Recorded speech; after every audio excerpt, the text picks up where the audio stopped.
ብዙ ሰዎች ክብደት ለመቀነስ ነው የሚሞክሩት። ነገር ግን በሚሊዮን የሚቆጠሩ ደግሞ ክብደት ለመጨመር መከራቸውን ይበላሉ ወይም ይፈልጋሉ። ብዙ ብትበሉም ውፍረት ላይኖር ይችላል፣ ወይም ከተለያዩ ምክንያቶች በጊዜያዊነት ቀንሳችሁ ሊሆን ይችላል። ጭንቀት፣ የጨጓራ በሽታ፣ የምግብ ፍላጎት ማጣት ወይም ደግሞ ጡንቻን ለመገንባት ወይም የተሻለ ኃይል ለማግኘት ሊሆን ይችላል ፍላጎታችሁ። ችግሩ ብዙ ሰው ውፍረት ለመጨመር እየሄዳችሁበት ያለው መንገድ የተሳሳተ ነው። የሚገርመው ጀንክ ፉዶች የምንላቸውን እንደ በርገር፣ ፒዛ ወይም ለስላሳ መጠጦች፣ ፈጣን ምግቦች፣ በዘይት የተጠባበሱ ምግቦች ያወፍረኛል ብለው ይመገባሉ። አዎ ሊያወፍር እኮ ይችላል፣ ነገር ግን ጤናማ አይደለም። እንዲያውም ቦርጭና የኮሌስትሮል መጨመር ወይም ደግሞ ኃይል ማጣት ሊያመጣ ይችላል። የሚገርመው ሙሉ ሰውነት ሳይጨምር ማለት ነው ይሄ የሚሆነው። ጤናማ ክብደት መጨመር ስንል ከዚህ ይለያል። እሱም ጡንቻ መገንባት፣ ጥንካሬ፣ ጤናማ ቅባትና የተሻለ ንጥረ ነገር ሲያካትት ነው። ስለዚህ በዚህ ቪዲዮ 9 በጣም ወሳኝ የሆኑ ምግቦችን ነግራችኋለሁ። ያው ሌላ የሉም ለማለት ሳይሆን ወይም እነዚህ ብቻ ተመገቡ ለማለት ሳይሆን በየቀኑ የምትመገባቸው ምግቦች ላይ በመጨመር ማዘውተርና በውስጣቸው በንጥረ ነገር የበለጸጉ በመሆናቸው በቀላሉ የሚገኙ ተመጣጣኝ ዋጋና ውጤታማ የሚሆኑትን ለመምረጥ ያክል ነው። ታዲያ እስከ ቪዲዮ መጨረሻ መከታተል፣ ቻናሌን ሰብስክራይብ ማድረግ፣ ላይክ፣ ሼር እና ማንኛውም ጥያቄና ማበረታቻ ኮሜንት ሴክሽን ላይ ማስቀመጥ እንዳይረሳ።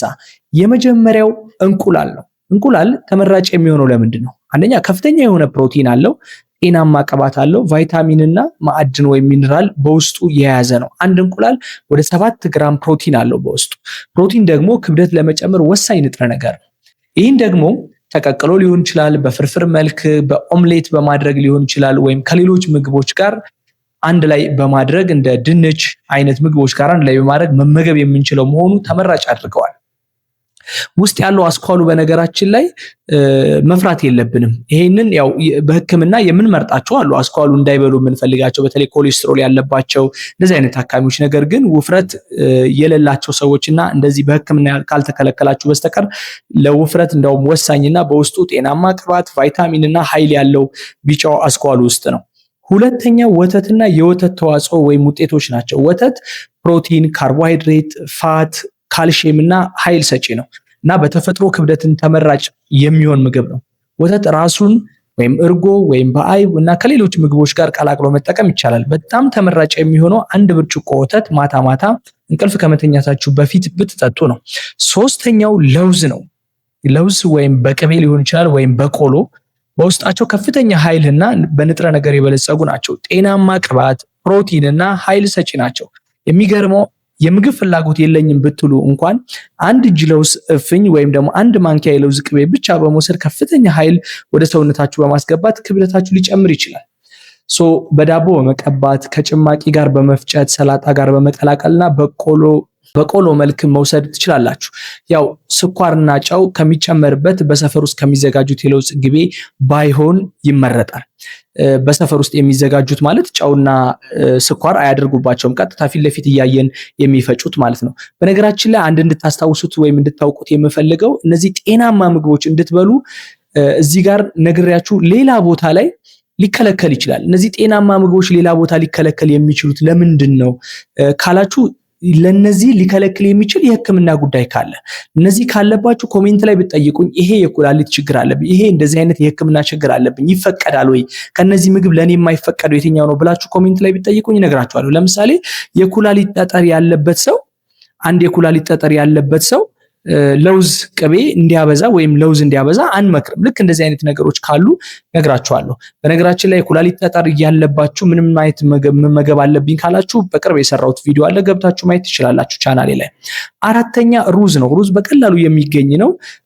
ካለመክበዱ የተነሳ ደግሞ በአንድ ጊዜ ብዙ እንዲበላ ይፈቅዳል ሆዳችን ላይ ወይም ጨጓራችን ላይ ከስጋ፣ ከእንቁላል፣ ምስር፣ ሽሮ፣ አሳ ጋር ከብዙ ነገሮች ጋር በአንድ ጋር መመገብ የምትችሉት ምግብ ነው። 5ኛ ድንችና ራሱ እንደዚሁም ስኳር ድንች።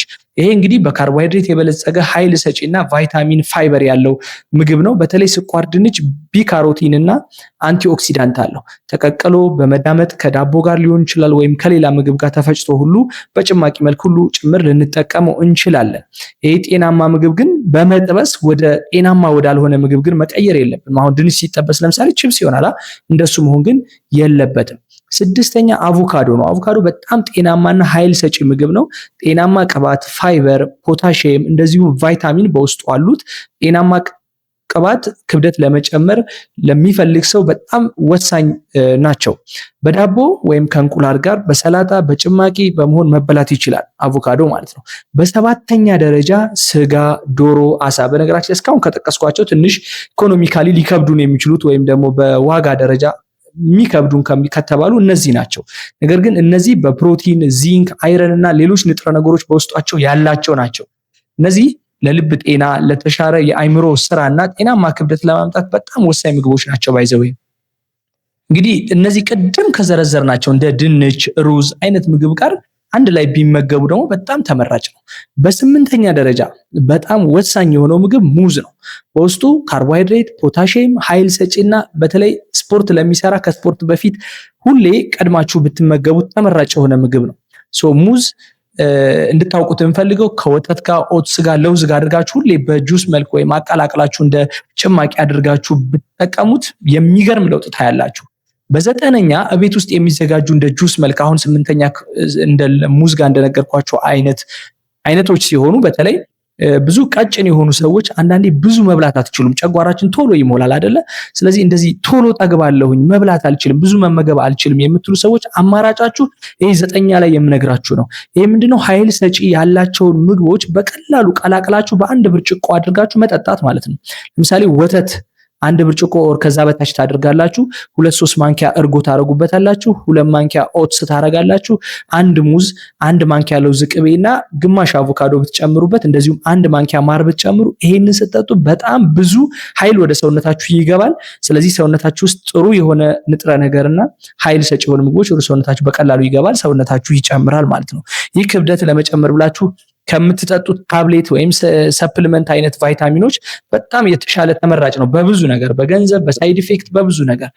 ሌላ አንድ ላይ መብላት የምትችሉትን ልንገራችሁ። ለምሳሌ ሩዝ፣ የዶሮ ስጋና አቮካዶ አንድ ላይ፣ እንቁላል በዳቦና በወተት፣ እንደዚሁም ደግሞ ኦትስ፣ ሙዝ እና ለውዝ ቅቤ በዳቦ አድርጋችሁ፣ ድንች፣ አሳና አትክልት ደግሞ አንድ ላይ እንደዚህ እያደረጋችሁ እያጣመራችሁ ብትበሉ በጣም ተመራጭ ነው። ስለዚህ ትንሽ ትንሽ ደግሞ መብላት ነው የምችለው በአንዴ ብዙ መብላት አልችልም የምትሉ ሰዎች ደግሞ ትንሽ ትንሽ የምትበሉ ከሆነ ቢያንስ በቀን ከ5 እስከ 6 በላይ ብትበሉ መልካም ነው። ከዋናው ምግቦቹ በመካከል ቅድም ያልኳችሁን አይነት እየፈጫችሁ በብርጭቆ መጠጣት ደግሞ በጣም ተመራጭ ያደርገዋል። በተቻለ መጠን ይህን ከጥሩ እንቅስቃሴ ጋር ጂም ገብታችሁ ወይም ስፖርት እየሰራችሁ ቢሆን ደግሞ ለውጡን በጣም በፍጥነትና በሚያምር ሰውነት ታዩታላችሁ ማለት ነው። ስለተከታተላችሁኝ አመሰግናለሁ። ላይክ፣ ሼር፣ ሰብስክራይብ እንዳይረሳ። ሐሳብ፣ አስተያየት፣ ጥያቄና ማበረታቻ ኮሜንት ካላችሁ ኮሜንት ላይ ጻፉልኝ። አመሰግናለሁ። ቸር ቆዩ።